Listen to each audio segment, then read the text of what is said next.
თბილისის ოპერის თეატრის გრანდიოზული გახსნის შემდეგ დღეს 88 წლის სოპრანოს მედეა ამირანაშვილის ვარსკვლავი გაიხსნა. ეს არის მეოთხე ვარსკვლავი თბილისის ოპერისა და ბალეტის თეატრის წინ ნოდარ ანდულაძის, პაატა ბურჭულაძის და ცისენა ტატიშვილის ვარსკვლავების შემდეგ. ღონისძიება თეატრის გახსნის საზეიმო კვირეულის ფარგლებში ჩატარდა. ჩემი კოლეგა შორენა კოპალიაშვილი გვიამბობს თუ როგორ ჩაიარა ცერემონიამ და რა ხდება ამ წუთებში ოპერის თეატრში.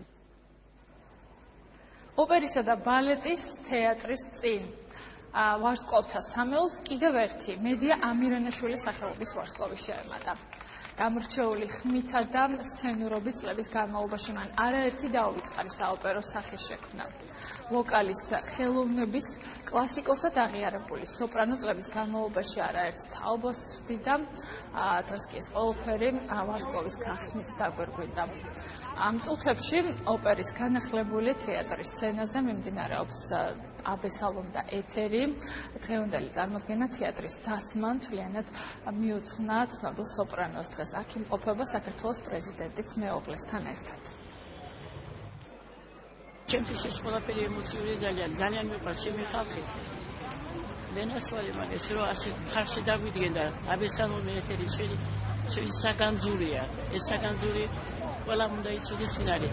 ისეთია თუ ასეთია, ყველა ერთად უნდა ვიყო და უნდა ვემსახუროთ საქართველოს. მიულოცა მას ამ დიდ ვარსკვლავის გახსნას და ყველას გილოცავ. მედეა იყო ყოველთვის ჩვენი სახე საოპერო ხელოვნებაში, მისი ოჯახი. ქალბატონ მედეას ღვაწლზე მის პროფესიონალიზმზე ის მრავალი ჯილდო გასტროლი მეტყველებს, რომელიც მრავლად არის მის შემოქმედებით პროფესიულ კარიერაში. მე მინდა მიულოცო ქალბატონ მედეას, მეგზელობა უსურვო მას, ჩვენი საყოველთაო პატივისცემა და სიყვარული გამოხატო მის მიმართ. შესვენების შემდგომ ოპერის წინ გაიხსნა რიგით მეოთხე ვარსკვლავი და ის ეკუთვნის მსოფლიო საოპერო პრიმას, მესვე ვეტყოდი მას ქალბატონ მედეა ამირანაშვილს, იმიტომ რომ ეს არის ადამიანი, რომელიც წლების განმავლობაში ზურას ეკვლავასთან ერთად ხსნიდა ოპერის სეზონს.